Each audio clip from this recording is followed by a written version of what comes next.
오늘 아침에 하나님께서 우리에게 주시는 말씀은 요한복음 8장 12절부터 20절 말씀입니다. 요한복음 8장 12절부터 20절 말씀입니다.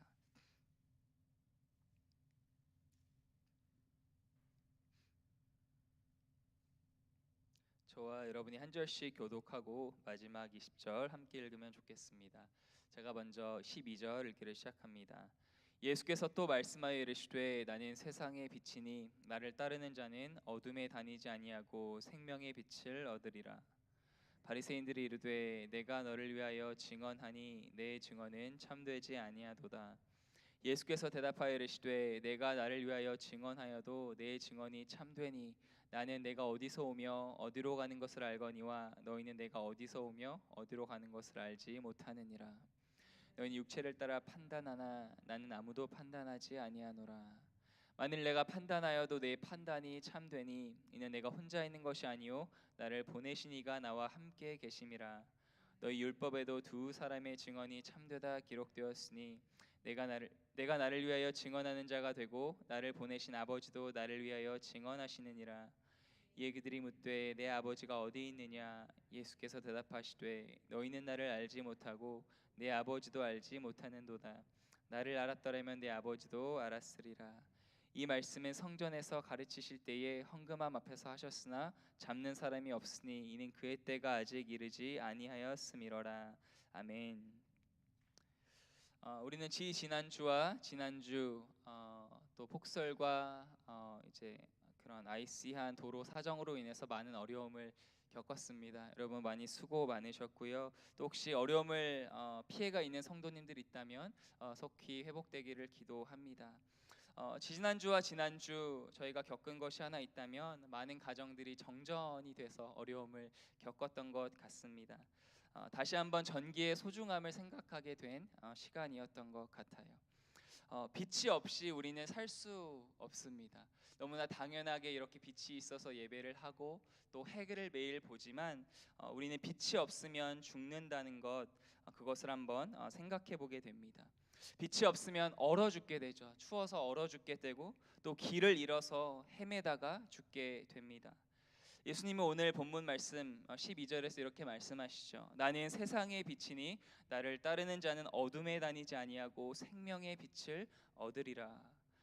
세상의 빛이신 예수 그리스도의 빛이 없으면 우리 모두는 영원한 죽음을 맞이한다는 것입니다.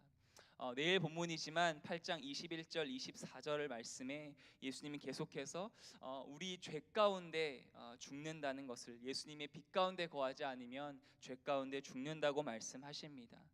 그래서 우리가 생명의 빛, 그것은 뭐죠? 생명을 낳는 빛입니다. 그래서 그 생명의 빛을 얻을 수 있도록 예수님이 이 땅에 오신 거죠. 본문의 배경은 많은 학자들은 이제 초막절이라고 이야기를 합니다. 특별히 초막절 끝날에 이제 등불 축제가 이제 매일 이렇게 계속이 되었는데요.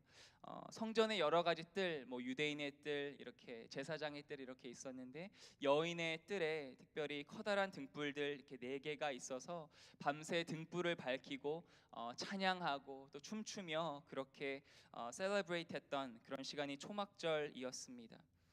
출애굽한 이스라엘 백성들을 광야에서 인도한 그 불기둥, 그것을 상징하는 것이 바로 이 등불들이었습니다. 그래서 이스라엘 백성들이 그 밤에 광야에서 불기둥을 따라가면 빛을 얻고 살지만 불기둥을 따라가지 않으면 그 어둠의 광야에서 추위에서 죽게 되었죠. 성전의 환한 등불이 온 이스라엘을, 그 예루살렘을 비추는 한복판에서 예수님은 나는 세상의 빛이다 라는 말씀을 하셨습니다. 여러분, 빛의 속성은 어떻죠? 빛은 홍보하거나 증명할 필요가 없습니다. 누군가의 증언도 필요 없죠. 빛은 그저 스스로 빛나며 그 모두가 빛을 볼 수 있기 때문입니다. 여러분 집의 창문은 어떤지 모르겠어요. 저희 블라인드는 이렇게 돌리는 블라인드거든요. 교회 거 같은 건데, 그래서 이렇게 아무리 가려도 빛이 많이 들어옵니다. 특별히 최근에 이렇게 저희 자는 안방 옆에 가로등이 생겼는데요. 몇 달 전에 도둑이 들고 이렇게 아파트에, 그래서 가로등이 생겼는데 가로등이 있으니까 아무리 블라인드를 닫아도 정말 너무 밝더라고요. 새벽에도 밝습니다. 그래서 블라인드를 쳐도 그런 환한 그 힘이 바로 빛의 힘인 거죠. 한 줄기 빛이 어둠을 물리치게 됩니다. 그런데 빛을 보지 못하는 경우가 있습니다. 그것은 바로 시력을 잃은 시각 장애인의 경우가 그래요. 빛은 분명히 있고 빛은 강렬하게 이렇게 들이치지만 빛을 인지하지 못합니다. 오늘 본문에 나오는 바리새인들 또 종교 지도자들은 바로 영적으로 그런 시각이 없는 시력을 잃은 사람들이었습니다.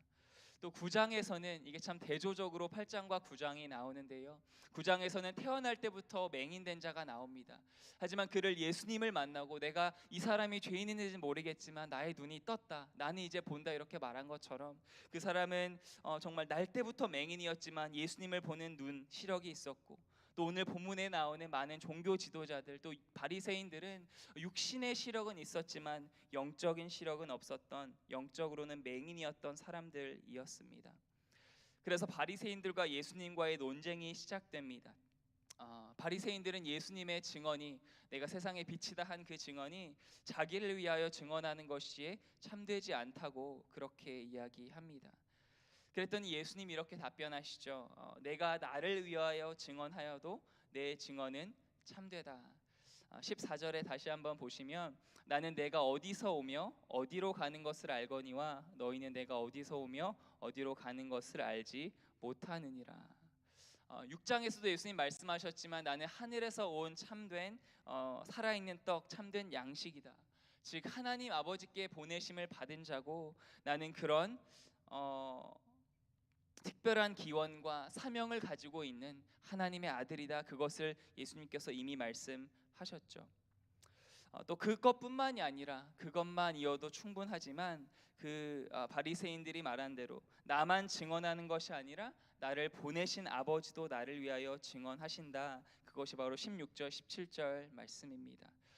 왜냐하면 신명기 말씀에 보면 누군가를 처벌할 때 누군가를 사형을 선고할 때 한 명의 증인으로 하지 말고 두세 명의 증인이 있어야 한다 이렇게 말한 모세의 율법이 있기 때문입니다. 그것은 정말 정의를 위해서 어떤 사람의 말을 듣고 편파적으로 판단하지 않기 위한 하나님의 은혜의 말씀이었죠. 그래서 예수님은 나는 하나님 아버지께로부터 온 자이기에 내 말한 것이 참되지만 그뿐만이 아니라 나를 위해 증언하시는 또 하나의 증인 또 한 분의 증인 아버지가 계시다 그렇게 말씀하신 거예요. 그런데도 바리새인들은 이해하지 못합니다. 내 아버지가 어디 있느냐 이렇게 묻습니다. 너가 아버지 무하시노 뭐 그런 유명한 대사가 있었던 것처럼 이 바리새인들이 너가 아버지 어디 계시노 어디 계시니 증인을 세워봐라 이렇게 말하고 있는 겁니다. 그랬더니 예수님이 19절에 이렇게 답변하시죠. 너희는 나를 알지 못하고 내 아버지도 알지 못하는도다. 나를 알았더라면 내 아버지도 알았으리라. 바리새인들은 왜 예수님이 누구신지 알아보지 못했을까요? 왜 끝까지 영적인 눈을 뜨지 못하고 맹인으로 남아 있었을까요? 그 단서가 15절에서 볼 수 있다고 생각합니다. 15절 앞부분 보시면 예수님이 그들에게 말씀하시죠. 너희는 육체를 따라 판단하나 나는 아무도 판단하지 아니하노라. 여기서 예수님이 판단하지 않는다는 것은 그저 아무도 뭐 죄 다 괜찮다 이런 말이 아니라 바리새인들이 판단하는 것처럼 육체를 따라서 눈에 보이는 대로 판단하는 것이 아니라 정말 예수님은 참되게 판단하신다라는 것을 말씀하고 있는 것입니다. 육체를 따라 판단한다. 육은 영의 세계를 알 수 없죠. 마치 강아지나 고양이가 인간의 세계를 절대 이해할 수 없는 것처럼 육은 영의 세계를 이해할 수 없습니다. 그래서 예수님은 니고데모에게 3장에서 말씀하신 것처럼 너가 영으로 거듭나야 한다. 본어겐 돼야 한다. 이렇게 말씀하시죠. 그런데 영적인 시야가 무엇인가? 그것은 뭐 되게 신령하고 그런 것이 아니라 결국은 영적인 시야를 갖는다는 것은 말씀입니다. 예수님도 이 바리새인들에게 말씀하셨는데 그 바리새인들이 듣지 않은 것이죠. 그래서 우리가 성경을 읽을 때도 이렇게 말씀을 들을 때 그 말씀이 내 마음에 들어오고 그 말씀을 믿고 나아가는 것 그것이 바로 영적인 시야를 가진 것입니다. 여기 계신 분들은 모두 다 본어겐 크리스천 또 성령으로 거듭나신 주 다 분들인 줄로 믿습니다. 그런데 12절에요 예수님이 다시 한번 12절 말씀 보시면 나는 세상의 빛이니 나를 따르는 자는 어둠에 다니지 아니하고 생명의 빛을 얻으리라. 원문에 가깝게 조금 더 한 번 더 번역을 해보면, 나는 세상이 비치니 나를 계속해서 따르는 자는 절대 어둠에 다니지 아니하고 생명의 빛을 얻으리라. 하나는 나를 따르는 자, 예수님을 따르는 자는 절대 어둠에 다니지 않는다, 절대 어둠에 살지 않는다고 예수님께서 말씀해 주신 거고요. 또 하나는 나를 따르는 자, 이것이 현재 시제라는 것입니다.